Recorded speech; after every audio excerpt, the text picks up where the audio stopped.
audiobook titled Emotional Intelligence in School by Juan Moisés de la Serna, narrated by Subhash Chander, publisher TekTime. Preface. When we talk about emotional intelligence, we are actually referring to the development of the person. This topic has been on the rise for a few decades, and it has proven to be useful not only on a personal level but also in the workplace. Research on the benefits of a proper development of emotional intelligence is on the rise, advising on the training of it as early as possible. Therefore, school is the most suitable environment for young children and even adolescents to get to know and to develop emotional intelligence. Index. Chapter 1, Emotional Intelligence. Chapter 2, Emotional Intelligence and Academic Performance.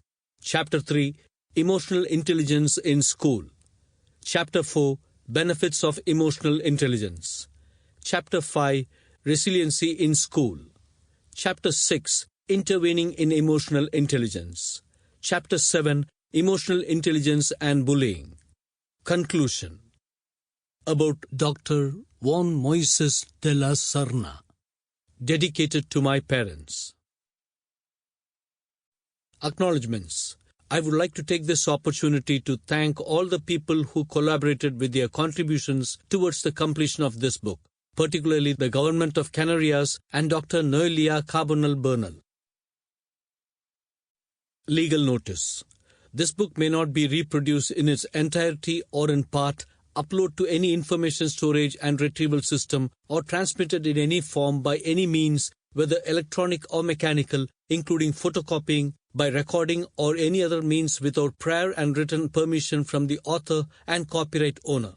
Infringement of the aforementioned rights may constitute a criminal offence under intellectual legislation, Article 270 FF of the Penal Code. Refer to CEDRO if you need to photocopy or scan any portion of this book. You may contact CEDRO online at www.conlicncia.com or by phone at 91-702-1970 or 93-272-0447.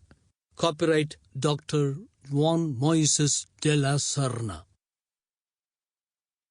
Chapter 1, Emotional Intelligence.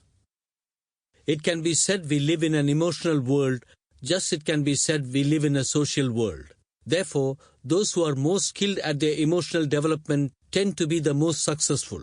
For example, a merchant of any product or service is mainly concerned with selling emotions, so the other person will buy or acquire that which he is selling. The media, television, radio, or any other advertising means target the emotions, and with that they aim to sell their products or services. But not everyone has the same level of emotional ability. There are some people that for some reason do not sufficiently achieve this ability. Hence, a new area of research and work in psychology was initiated a few years ago by Daniel Goleman named Emotional Intelligence, together with a book written with the same title. Intelligence has been traditionally defined as the ability to satisfactorily answer a series of standardized questionnaires designed for a specific target class determined by genetics. This means the questionnaire or test has been validated by small trials before being administered to the general population and is valid internally and externally. In other words, measures what needs to be measured in addition to being specially designed for a determined collective and age range. Even though the use of intelligence questionnaires emerged in the 19th century, there has been much criticism as they have been considered unfair because they are designed to evaluate entire populations using the same standards. In the beginning of the last century, there was much controversy about the research conducted by the Army to analyze the relationship between intelligence and race. The results of the American population were analyzed in relation to whether the participant was white or black and between Native Americans and immigrants. The conclusion was that whites of Anglo-Saxon origin had better results than other racial groups and of immigrants whose mother tongue was not English. This prompted a modification of education policies geared towards compensating for such differences.